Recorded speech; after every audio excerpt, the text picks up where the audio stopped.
that cab driver says, okay, that's fine, but I can't pull away from the curve until you tell me where you want to go. So yes, we will definitely be talking about that strategy of telling the taxi driver where we want to go, right? It makes all the sense in the world, and you'll understand a lot more even at the early stages of the episode. But it's something we'll be using all along with Glen. And as you know, this is Professor Game, the show where we use, help you understand how games, gamification, and game thinking help us boost engagement, multiply retention, and build stronger communities. I'm Rob Alvarez. I'm a founder and coach at Professor Game. I'm also the head of engagement strategy in Europe at the Octalysis Group, leading gamification consultancy around the world. And I also teach gamification and game-based solutions at IE Business School, EFMD, EBS University, and other places around the world.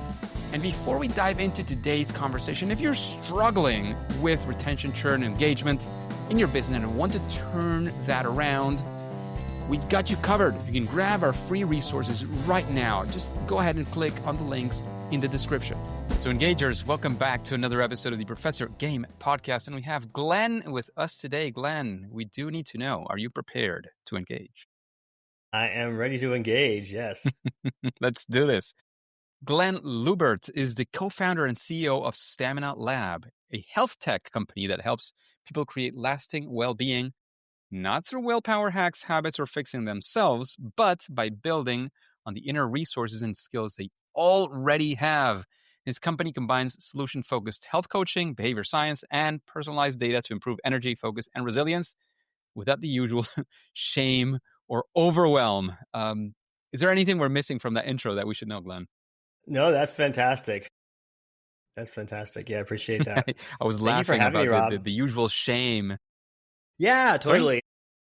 It's a big part of behavior change when you're trying to do something, and we beat ourselves up so much about trying to get to our goals. And I think that's really why I'm excited for this conversation, Rob, because this is when you really look at trying to reach your health and well-being goals, which we do there as a game, it does take away the guilt and shame and brings more joy to the process. And so that's what I'm excited to talk about. Let's do exactly that. So, Glen, if we were to sort of follow you around or shadow you or however you want to frame it, what would it look like or feel like? We essentially want to see how, being in your shoes could look like in these days. So, right now I'm spending a lot of my time preparing for my first marathon. So that pretty much dictates a lot of my life. And so most of my mornings are up early running, getting my day started with running or working out in the gym. And then that's a great way to start off the day regardless. But then I have to fuel myself for the runs. So that drives so much eating that I have to do. And then obviously recovery from the runs, that's, stretching and sleeping. So that sets up the whole day. And then I run a startup. So there's the work that goes into that. And I think one of the things that connects with those two, though, is the mornings, it does give me an opportunity to get up, clear my head, start thinking about some of the problems and challenges that I have. And when you're exercising, it gives your brain a different way of working out problems and solving solutions that you want to have it for your day. You're literally using different parts of your neurochemistry. So it's a great connection to being able to be prepared and show up my best for myself and my team. So that starts off my day, and then it's a wild card of things to do because when you're anyone who's run a business knows that there's different hats you have to wear. And so some days, it's more data insight. Some days it's working with my team. Some days it's product development.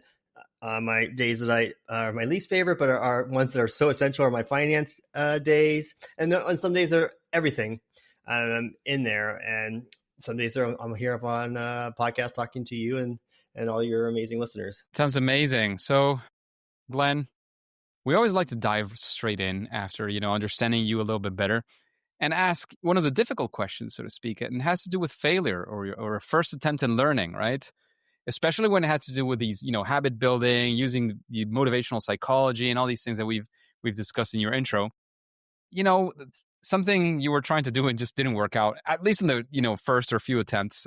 We want to be there with you, feel that, feel the pain, but especially if you see some of the lessons that we could potentially learn, not to perhaps make this, at least the same mistake as you did in many ways. Yeah. I think about failure, our whole philosophy at Stamina Lab is that, you are your own lab, you are your own experiment, and you are your own best coach. And so when you have this experimenter's mindset, there really is no failure, quote unquote failure. It's just new information for the next experiment. And I think that really my failure came from growing into that mindset and getting into that mindset where it is about an experiment. I'm training for a marathon, but even yesterday I went for a long run and I didn't have enough. You have to eat these goo things. They don't taste fantastic, but you need the fuel when you go these really long miles. There's no way around it. And I didn't have enough on that. And that was actually a really good failure because I like, oh, okay, this is so important. I could feel that I didn't have it enough for the last few miles that I actually definitely needed. I'm like, don't forget that. Make sure you definitely have enough for that. So, yeah. And then you could, it could be even more high stakes. Like, I think that's really where the failure is, how much of a high stakes that were. You spend a lot of time thinking about when you're running, I think a lot of things. And I thought back to, an early time when I was in high school that I did a race and, I really could have done a good job and gone really further in the race, but I mentally shut down because I knew I wasn't going to hit the goal I wanted to get to. And so, if I had just gone just normal, I would have been fine. I would have not hit the goal, but I would have been good enough to keep moving on to the next stage of the progression. And that was a tough lesson to learn. It's, to keep going, even if you're not going to hit that top goal. I don't know if I answered that question, but the two things that you were saying, one of them is sort of get ready for battle every time you go out, right? Like you have to bring your items or whatever you're getting into, and in the real world, it's exactly the same way, right? Like again, video games, card games, in real life, in business life, you have to set your gear straight for whatever it is you're bringing. And, maybe one of the times it didn't work, you do it again. You learn from it. Yeah, it's an experiment. You learn and do it again, right? So I completely agree with the sort of fail, learn, and being kind to yourself. I think that's underscores our huge philosophy. Our philosophy at Stamina Lab is you have to be kind to yourself because this change is hard. Any endeavor worth trying to do is going to be hard. That taking that challenge each higher and higher or to the next level is going to inherently have a failure in it, or you're not pushing. You have to figure out like, oh, I didn't know that I'm going to need that extra tool or whatever it was in my case, that gel for the running. I didn't know that, but because I went out and pushed the goal a little bit further, I was like, oh, okay, yeah, you're going to need that. So not beating myself up because I didn't know, or just be kind to yourself because every kind of change is inherently challenging because we're pushing the boundaries. Yeah, and that connects very well to the other experience you were mentioning of, I'm not going to make it to my goal, so I kind of disconnect. Yeah. So there's two things there. Tough lesson. For me, there's two things. Like one of them is, you set goals and you sometimes achieve them straight up and sometimes not. And sometimes you just achieve them some other ways or you just achieve them later. It's, it's just the way it works. And if you have this as a mentality and say, well, look, like this time it didn't go exactly as I had planned it, but I want to keep pushing, especially to see what else I can learn. Like when I'm playing a game, even if I know like, oh, I don't have enough health, right? I'm not going to make it push through all these things. I still want to go and push as far as I can so I can have better information the next time I do the run when I have the best stats, right? And I am able to really push through and get through all that. So having that sort of game mentality there is saying, oh, this is still just another trial run. Let's see what I can do the next time. Again, I know I'm not going to get to the final boss. I'm not going to finish the game this time. going all the way to classics, to Mario. Oh, I don't have enough lives really to finish the whole thing in my experience. So, I'm going to drop off. Or you can try and finish as far as you can in that level and see what it's all about. So that when you do have, 2, 3 spare lives, you can actually finish it and get to the next one and have more experience. So for me, those are key lessons, and I love the stories. And I think that too, it's how we talk to ourselves is so important. And when we're engaging in a endeavor, and there's 8 magic words we use, and you used one of them right there. 8 magic words we use to help change our fixed self-talk, where I always do it this way. I always mess up. I never can get to that next level. All the things that you say that are just fixed, that says I'm not good enough. I suck at this. Whatever is things. But there's 8 magic words phrases that we like to use to share, because it just cracks the door open for possibility. And when you crack the door open for possibility, then your mind gets really creative to figure out how to get to where it wants to go. And the 8 magic words, and you used one of them, are right now, so far, not yet, and at least. And you take that and add that to any sentence that is fixed or is limiting yourself. Like, I always mess these things up so far, or I never get to that next level right now, or at least I got this far, or I haven't figured out how to do, or I can't do this, not yet. I haven't figured out how to do this. And so those 8 magic words just crack the door open for possibility and allows your brain the ability to be creative and solve the problem. And often, when we go to sleep, our brain does amazing things as our back processors are working. Our genius lounge is what I like to call it. When you have the default mode network going in there at night, that's when you solve these game problems. And life is game, obviously. Allowing yourself to say these words to yourself, and that self-talk cracks the door open for possibilities, so creative solutions can come into play. That sounds very accurate, to say the least.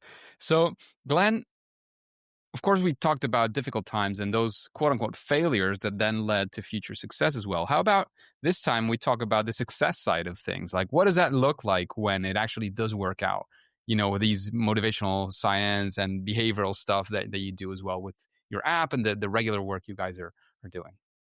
Yeah, the one thing that I think is most important to start, and we created what's called quests on our platform, and that's been a really successful tool for us to be able to have health quests. And those health quests, they range from, they could be anything from stress management, healthy eating, resilience, procrastination, conflict, self-talk, like we just did, anything where it's causing stress. And we've broken those up into little quests. So those are little mini games, little challenges, that you want to take. And that's been really successful. And the reason it's been so successful is because it follows our evidence-based, solution-focused approach. This approach has thousands of research studies behind it, 100 meta-analysis, over 40 some years, that shows lasting change works when you apply this approach, and it happens with more joy and more hope. And it's based on hope theory, quite honestly. Yeah. And it happens because we don't go down the root cause analysis of a problem. We don't beat ourselves up for the guilt and shame of what would go wrong or what went wrong. And this is why it leads to lasting change. And this is why our clients have so much success for it. When we start a quest, we're starting off by asking the question is, what do you want? What do you want instead? So many times, you have to know that where that goal is. We have to know what our goal we want to get. What's the goal of the game? If we don't know specifically what that goal of the game is, then we don't know how to win the game. So we like to say you get into the cab car. You get into a cab, and the cab pulls up to the things, and you're like, okay. You get in the cab, and the cab says, okay, where do you want to go? And you say, well, I don't want to go over there because I always get killed. I don't want to go over there because that person stresses me out. That pisses me off. I don't want to go over there because I've never been good at that. I don't want to go there. I can never eat well because I I don't want to go there. Okay, that cab driver says, okay, that's fine, but I can't pull away from the curve until you tell me where you want to go. So, so just like, that's why I think games are so amazing. And I like them in sports, and I like them in card games and board games and video games.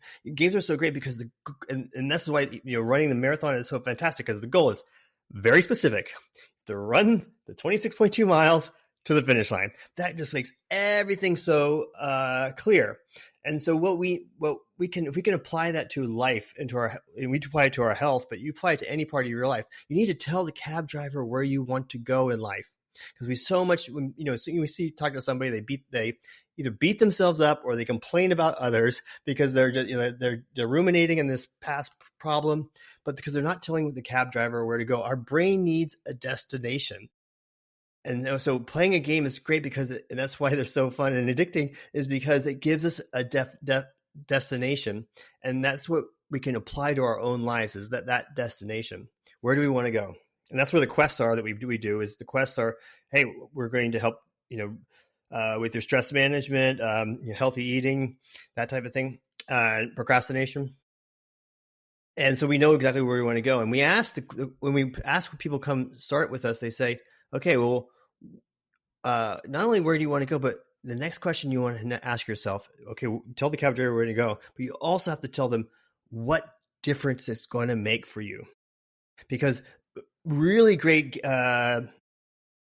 game decisions are built on intrinsic motivation. That's something that's really clear to the individual, that this is so deep inside them that, yes, I know where I want to go. This is story development too. It's really intrinsic into the person. And so you ask yourself, okay, tell the cab driver where you want to go. And then they say, okay, now what difference is that going to make for me? So it's not, because that's leads to motivation. You get bored with the game, you get bored with your goal. One, if you're not clear about it, but two, if you're not clear of why you want to do it. Why it's not just running a marathon is a lot of fucking work. Sorry, I don't know if I can swear. But then I have to understand why I'm going to do it. What difference is it going to make for me to do that? And I gave a little bit of it right now. It gives me structure to the workday, and doing the startup. It's great for that. It's obviously great for your health. I want a sense of accomplishment. Again, you ask yourself that multiple times, what difference is it going to make? What difference is it going to make? Usually we get to love and joy and happiness that these are going to make for ourselves. But really having that clear goal, telling the cab driver where you want to go, and really being and understanding what difference is going to make for you, that's what leads to successful, lasting change with people who take our quests, and with people we work with, our clients we work with. That sounds amazing. So, Glenn, with all that experience, all that data that you have, all those clients that you've served, at Stamina Labs, what would you say is the best practice in terms of, behavioral change and, basically sort of achieving your goals in many ways? What should people do to at least, improve their chances, or, do a better job, and whatever objectives they might have, or how do they set objectives could be a place to get started as well. I don't know. Where would you take us? Yeah, no, I think that we all get the prescription of what we need to do in life. We need to exercise more. We need to eat more whole foods. We need to get a good night's sleep. We have trouble implementing in our lives is the problem, because life gets messy, and we're built with a negativity bias in our brain, which is what we needed to survive in evolution. We had to watch out for danger, watch out for danger. And so we often go back and look at, okay, well, why did I do this? What was the root cause of why I did this? And that you could beat yourself up by that. And we don't even talk about strengths either, because strengths are what got you to where you are. What we're trying to say is, what is the capacity that you have that shows that you're already on the path to change? Obviously, the first thing I said was before, know where you want to go. We have to know what the goal of the game is. We have to know what the goal of the game is and why we really want to do it. But then we have to be kind of detectives in our own game. We have to be detectives where we're looking back into our life. We're looking at our lives and looking for evidence of where we're already on the path to change. One of my favorite examples is, we talked about someone asked they want to reduce their eating their sugar. We all want to reduce that. It's something we have too much sugar in our lives. In between sessions, when someone came and said they came back and they said, "Oh, I had a half a pint of ice cream," and they're beating themselves up for that half a pint of ice cream, and the guilt and the shame. They're like, "Oh, I broke down. I had the half a pint of ice cream. Oh, damn." And then traditionally, you would say, "Well, let's figure out why you had that half a pint of ice cream. What triggered you to do it?" And this is where people could go into the habits or the traditional approaches of breaking down why you did it, and you replace that with something else. And that's where people go wrong. And that's what I really want to would emphasize, is that we get stuck in that, paralyzed for that. The guy would say, "Well," we asked him that, like, "Well, my ex-wife called and I got in a fight over the kids, and then, I got upset and I was frustrated and I went and got a half a pint of ice cream. So now this person has to tell me this whole story that he didn't like all over again. He's all upset again." And then we'll say, "Okay, when that happens next time, we'll replace it with something else." It makes a logical sense, right? Well, but we do this, and there's whack-a-mole, because who knows what's going to trigger the person next time to have the half a pint of ice cream. Instead, we say, "What kept you from eating the half a pint of ice cream?" I don't need to hold the whole reason. I just need to know what kept you from eating the half a pint of ice cream. Well, I didn't eat the half a pint of ice cream because of all the things that you're bringing to bear in that moment. That is a skill. It's the capacity that you're already on the path to change. Okay, maybe you didn't have zero ice cream, but you didn't have a whole pint. You didn't have 2 pints of ice cream. You didn't have 10 pints of ice cream. There was something you did right there. And now we have evidence that you're already on the path to change.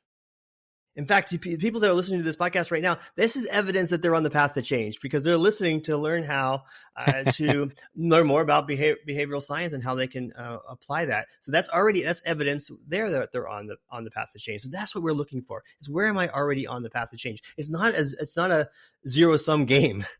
It's not a zero-sum game in life. It's, there's clues in your day where you're already on the path.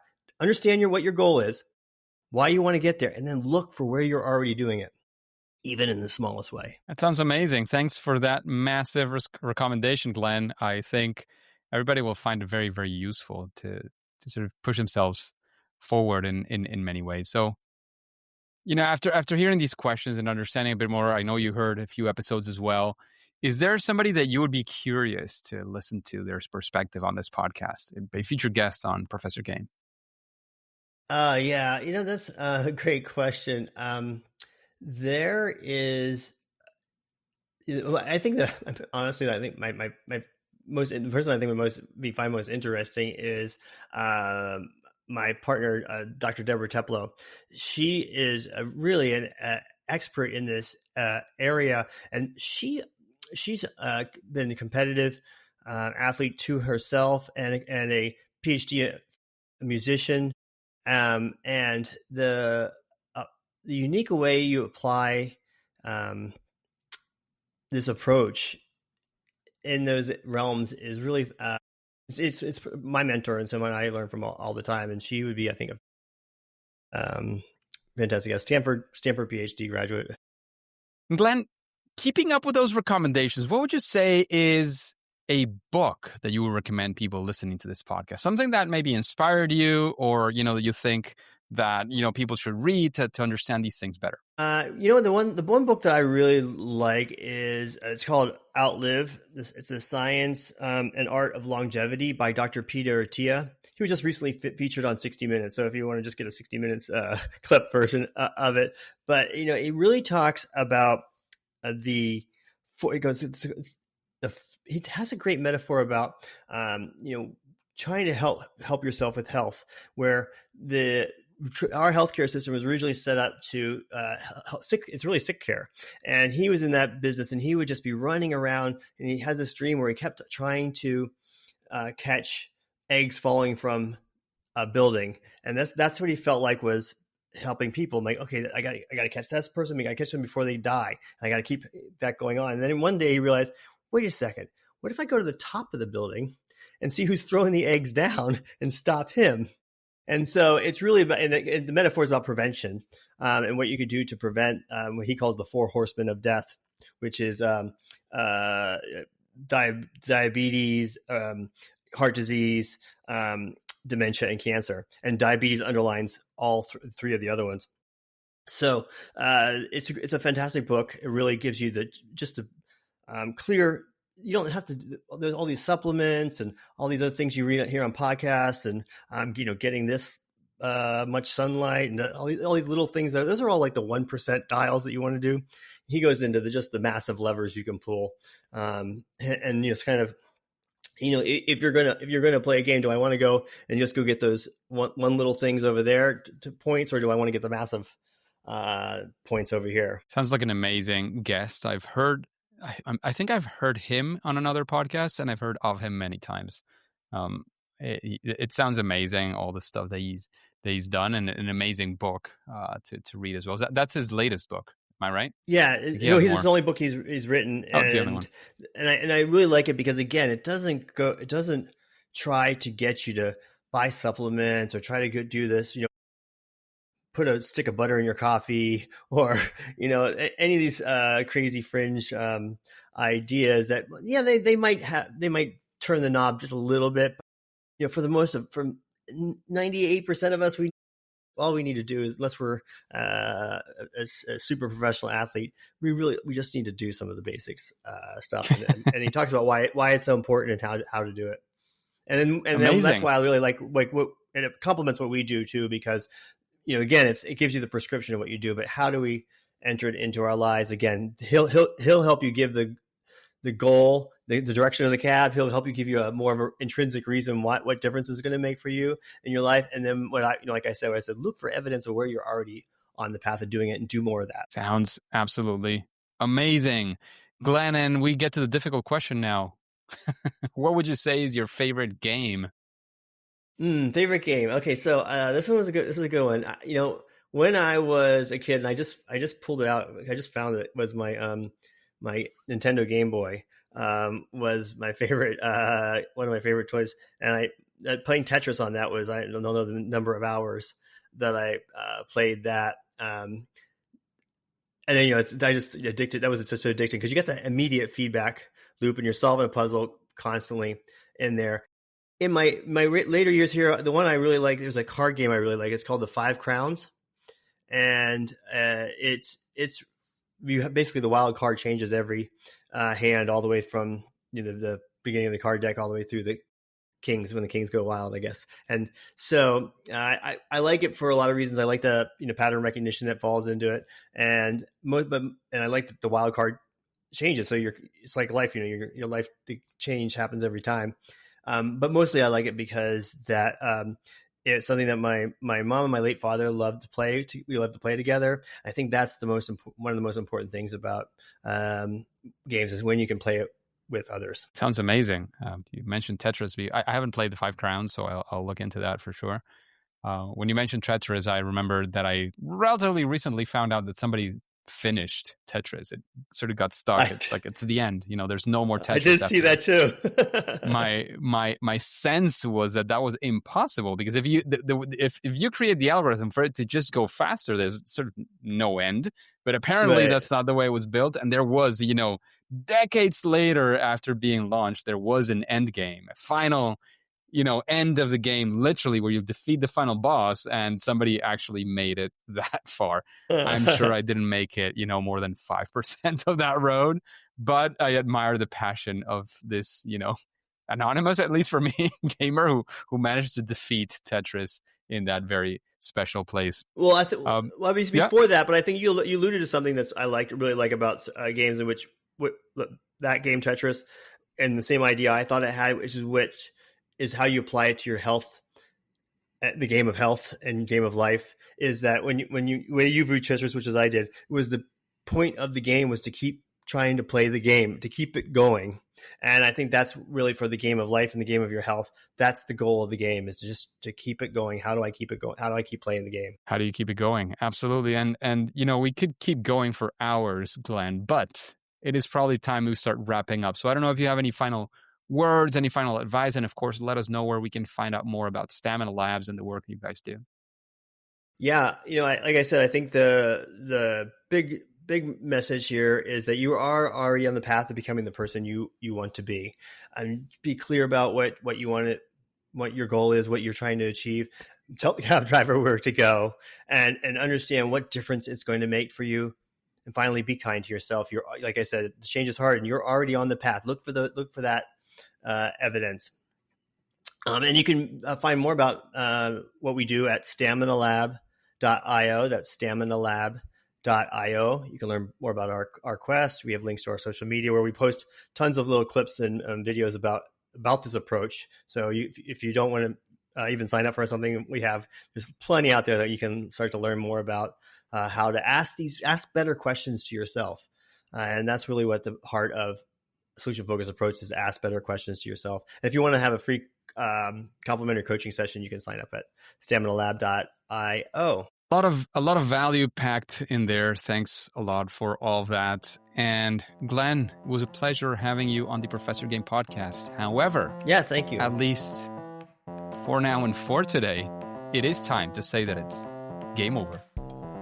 Hey, Engagers, and thank you for listening to the Professor Game podcast. And since you're interested in this world of creating motivation, engagement, loyalty using game-inspired solutions, how about you join us on our free online community at Professor Game on School. You can find the link right below in the description, but the main thing is to click there, join us. It's a platform called School. It's for free, and you'll find plenty of resources there. We'll be up to date with everything that we're doing, any opportunities that we might have for you. And of course, before you go on to your next mission, before you click continue, please remember to subscribe using your favorite podcast app and listen to the next episode of Professor Game. See you there.